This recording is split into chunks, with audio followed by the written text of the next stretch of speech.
Bureaucracy पर रार, विपक्ष पर वार। एक बार फिर से इस मुद्दे के साथ हाजिर हम लोग छत्तीसगढ़ में भी, क्योंकि सवाल खड़े हो रहे हैं ब्यूरोक्रेसी की दखलंदाजी को लेकर। छत्तीसगढ़ में चुनाव को लेकर सियासी सरगर्मी तेज है। बैठकों के जरिए चुनावी रणनीतियों को अंतिम रूप दिया जा रहा है। दूसरी तरफ आरोप प्रत्यारोप की सियासत और सियासी बयानबाजी भी तेज है।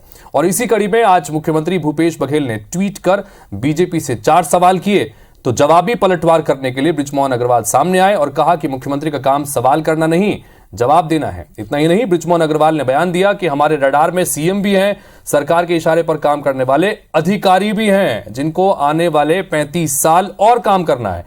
चुनावी साल में बयान के मायने क्या हैं? क्या विपक्षी नेताओं से अधिकारी टकरा रहे हैं या ब्यूरोक्रेसी हावी है? विपक्ष को ऐसा लगता है। इन तमाम सवालों पर बातचीत करेंगे। दोनों मेहमान मेरे साथ में स्टूडियो में इस वक्त बने हुए हैं। धनंजय ठाकुर हमारे साथ में हैं, कांग्रेस पार्टी के प्रवक्ता, और अमित साहू हमारे साथ में हैं, भारतीय जनता पार्टी के प्रवक्ता। धनंजय ठाकुर जी हमारे साथ कांग्रेस प्रवक्ता हैं। आप दोनों का बहुत बहुत स्वागत है। आपसे बातचीत शुरू करें उससे पहले एक बार सुनिए बयानों के जरिए कि क्या चीजें निकल के आई हैं।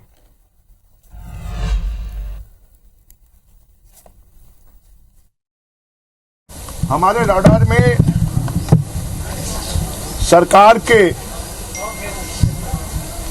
मंत्री भी हैं, मुख्यमंत्री भी हैं और ऐसे अधिकारी भी हैं जिनको जीवन में 35 साल सर्विस करना है और कहीं न कहीं वो गलत काम कर कर अपने भविष्य को खराब कर रहे हैं। देखिए, भारतीय जनता पार्टी का बयान बेहद ही आपत्तिजनक है। बृजमोहन अग्रवाल जी अधिकारियों को धमकाना बंद करें।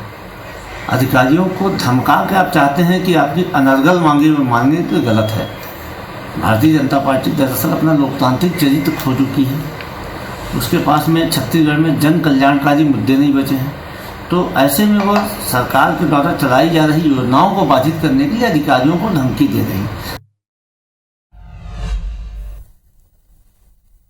तो छत्तीसगढ़ की सियासत में एक बार फिर ब्यूरोक्रेसी की चर्चा हो रही है कि ब्यूरोक्रेसी यहां पर हावी है और जिसको लेकर अब वार पलटवार का सिलसिला चालू है। धनंजय जी, आपसे शुरुआत करते हैं।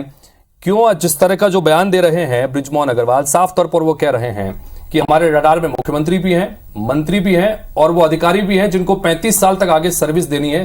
क्या प्रतिक्रिया आपकी?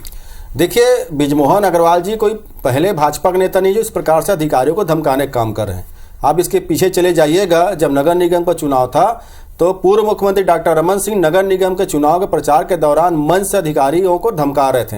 ये इनकी हताशा है, क्योंकि छत्तीसगढ़ में भारतीय जनता पार्टी मुद्दाहीन हो चुकी है। किसानों का समर्थन खो चुकी है, युवाओं का समर्थन खो चुकी है, महिलाओं का समर्थन खो चुकी है और छत्तीस कला संस्कृति परंपरा और तीज त्योहार है और जो छत्तीसगढ़ियावाद है उसका भी विरोध भारतीय जनता पार्टी करती है। तो ऐसे में इनके पास जो फ्रस्ट्रेशन है वो झलक रहा है। अधिकारी तो जो है सरकार की योजनाओं को जनता तक पहुंचाते हैं, वो ना तो विपक्ष के लिए काम करता है ना पक्ष के लिए काम करता है। लेकिन जिस प्रकार से भारतीय जनता पार्टी की नेताओं की मत कहूंगा, बदजुबानी कहूंगा, और धमकाने चमकाने का जो इनका संस्कार है ना, उसी का प्रदर्शन बृजमोहन अग्रवाल जी कर रहे हैं। बृजमोहन अग्रवाल जी को याद करना चाहिए, एक सेकंड दीजिएगा, कि असल में बृजमोहन अग्रवाल जी और पूरे भाजपा के जो नेता हैं अब जनता के रडार में हैं। इनकी इस प्रकार की धमकी चमकी नहीं चलेगा। अमित जी, आप लोग कह रहे हैं कि लगातार कांग्रेस से कह रही है कि आप लोग अधिकारियों को धमकाने का काम कर रहे हैं, सीधे सीधे मंच पर आप इस तरह का बयान दे रहे हो, और ये जो आज बृजमोहन जी ने भी कहा है ये भी एक तरह से धमकाने की बात है। देखिए, बृजमोहन जी ने बिल्कुल सही बात कही है। जो अधिकारी आज कांग्रेस के इशारे पर काम कर रही है, मुख्यमंत्री भूपेश बघेल के इशारे पर काम कर रही है, भ्रष्टाचार करने के लिए काम कर रही है, छत्तीसगढ़ के गाड़ी कमाई से टैक्स भरने वाले उन पैसे को दबाने का काम करे मिली भगत करके, तो ऐसे अधिकारी सचेत रहें, क्योंकि जनता के हित में काम होना चाहिए। जनता के लिए सरकार को जनता ने चुना है अपने कामों के लिए, मगर वो अधिकारी आज सरकार के साथ मिलकर गलत काम कर रहे हैं। तो ऐसे अधिकारी सचेत रहें, क्योंकि सरकार तो आती जाती है मगर जनता भी यही है और विपक्ष भी यही है। आज कांग्रेस की सरकार है, कल भाजपा की सरकार आएगी, फिर क्या करेंगे? मगर आज यही स्थिति परिस्थिति जो कांग्रेसियों को समझना चाहिए कि जनता का काम करने के लिए जनता ने इन्हें 71 विधायक के साथ छत्तीसगढ़ के इस राज्य में चुना है, मगर वो सिर्फ अपना जेब भरने का काम कर रहे हैं, भ्रष्टाचार करने का काम कर रहे हैं। तो ऐसे समय में अब जनता ही उन अधिकारियों को भी इसी तरह के सवाल जब आप लोग सत्ता में थे तब भी विपक्ष में रहने वाली कांग्रेस पार्टी के तमाम नेता उठाते थे।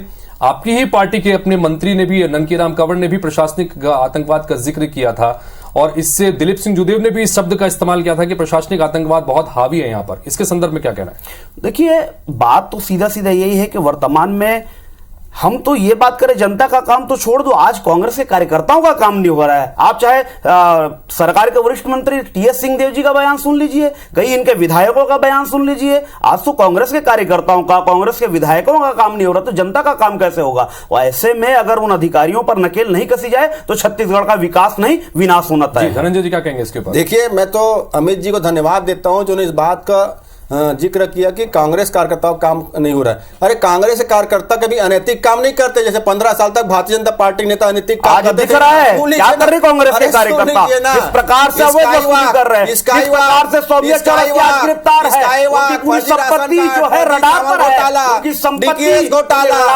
और जिस प्रकार से भारतीय जनता पार्टी कार्यकर्ता अनैतिक काम करते थे ना, ये कांग्रेस के कार्यकर्ता नहीं करते। और अधिकारी जो है जनता के लिए काम कर रहा है, 15 साल और तमाम वो अधिकारी भी आपके संरक्षण में काम कर रहे हैं। भ्रष्टाचार का पूरा का पूरा मिले भगत है सरकार और अधिकारियों का। छत्तीसगढ़ के जनता के पैसा लूटने की तकलीफ हो रहा है, जिम्मेदारी जो आप लोगों ने अपने जेब को भरने के लिए अपने संस्कार दिखा रहे हैं, अधिकारी को धमका रहे हैं, जनता ने देख लिया है, आपके भ्रष्टाचार को देख लिया है। 10 महीने बाद भाजपा की सरकार आएगी, जो है ना 10 महीने बाद भाजपा की सरकार आएगी। परिसर जो में रखे विकास छत्तीसगढ़ का भाजपा ने किया है, वो विकास को याद कर रही है। ठीक है, अगला सवाल याद कर रही है। ठीक है धनंजय जी, मेरा अगला सवाल ये कि 2022 अभी कुछ महीनों पहले का ही जिक्र है, सामान्य प्रशासन विभाग ने एक चिट्ठी लिखी थी कलेक्टर्स और जिला पंचायत सीईओ के नाम पर, और जिसमें जनप्रतिनिधियों के साथ सौहार्दपूर्ण व्यवहार करने का जिक्र किया गया था। उस चिट्ठी को लेकर भी कई तरह का बवाल बचा था, और कमोबेश इसी तरह की बात अब बृजमोहन जी भी कह रहे हैं, और ये बात अमित जी ने भी कही। इस पर क्या कहेंगे? देखिए, इस चिट्ठी के पहले आप चले जाइएगा, मुख्यमंत्री भूपेश बघेल जी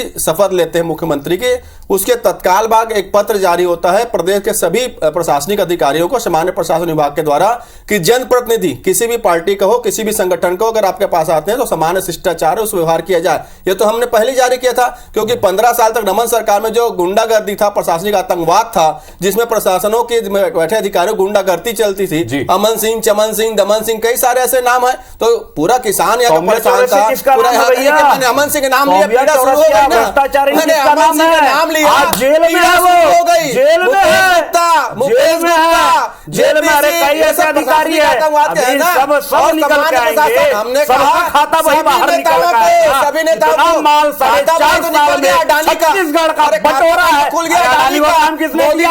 अरे आपके लोग मिली भगत करने कौन कर रहे हैं? चलिए ठीक है, एक सवाल जो बृजमोहन जी ने यहां पर कहा कि 35 साल जिन लोगों को अभी काम करना है, ऐसे अधिकारी भी उनके रडार पर हैं। क्या सीधे सीधे इसका मैसेज ये कि भारतीय जनता पार्टी की सरकार अगर 2023 में बनती है तो ऐसे अधिकारियों के खिलाफ आप लोग कार्रवाई करेंगे?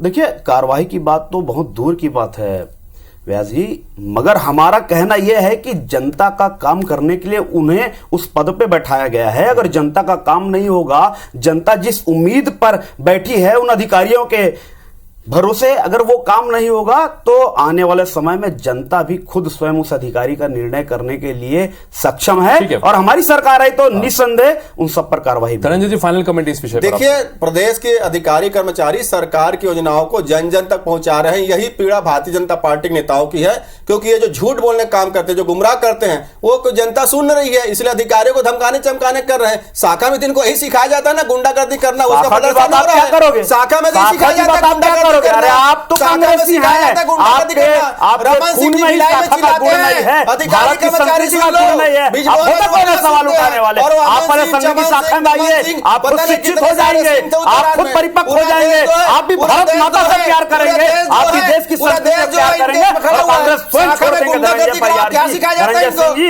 आप खुद छोड़ देंगे, आप शाखा की क्या बात करते हैं? आप आइए तो संघ को जानिए, तो संघ का स्वयं सेवक होता क्या है, संघ की कार्यप्रणाली क्या होती है कर्मचारियों को डरा दिए। अरे आपके साथ मिलकर चोरी कर रहे हैं तो चमकाना तो बनता ही है। आज विपक्ष में है, इसलिए हम विपक्ष की भूमिका निभा रहे। गुंडागर्दी नहीं, हमारे संस्कार विकास के संस्कार है, हमारे संस्कार में डेवलपमेंट का सरकार, जनता का सरकार में आता ही हम डेवलपमेंट